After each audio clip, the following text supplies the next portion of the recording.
Maria Corina Machado has been named this year's Nobel Peace Prize winner.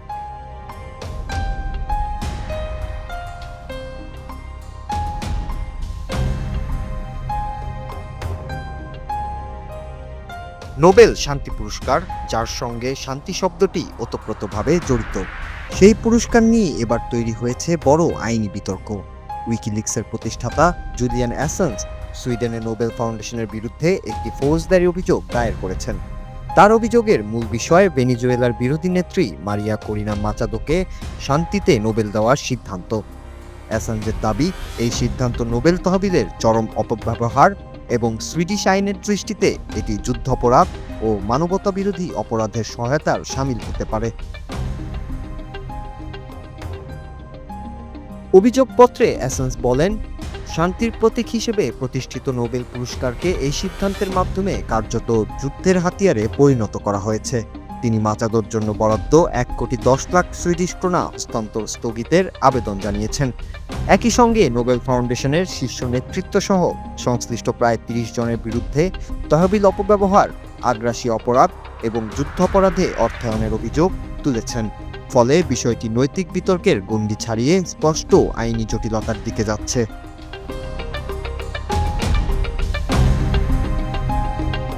চলতি বছরের অক্টোবরে Nobel committee মারিয়া করিনা মাচাদোকে শান্তিতে নোবেল পুরস্কার দেওয়ার ঘোষণা দেন।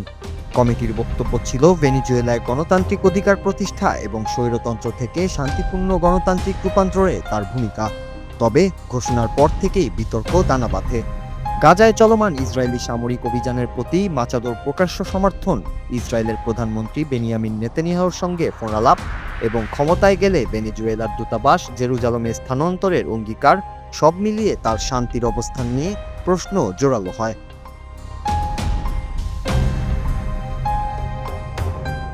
আলফ্রেড নোবেলের 1895 সালের উইলের কথা উল্লেখ করে অ্যাসাঞ্জ বলেন, শান্তিতে নোবেল দেওয়ার মানদণ্ড স্পষ্ট, মানবজাতির কল্যাণে সবচেয়ে বড় অবদান এবং জাতিগুলোর মধ্যে ভ্রাতৃত্ব প্রতিষ্ঠা করা। তার দাবি, মার্কিন প্রেসিডেন্ট ডোনাল্ড ট্রাম্পের নেতৃত্বে ভেনিজুয়েলায় প্রেসিডেন্ট নিকোলাস মাদুরোর বিরুদ্ধে সামরিক চাপ প্রয়োগের নীতিতে মাচাদো যে সমর্থন দিয়েছেন তা তাকে এই পুরস্কারের যোগ্যতা থেকে সম্পূর্ণভাবে বাদ দেয়। যদিও শান্তিতে নোবেল দেয় নরওয়ের একটি কমিটি, অ্যাসাঞ্জের যুক্তি, স্টকহোম ভিত্তিক নোবেল ফাউন্ডেশনই এর আর্থিক দায় বহন করে। সুইডিশ পুলিশ জানিয়েছে তারা অভিযোগটি গ্রহণ করেছেন এবং বিষয়টি এখন পর্যালোচনার পর্যায়ে রয়েছে। Nur Raju, Bangla TV news desk.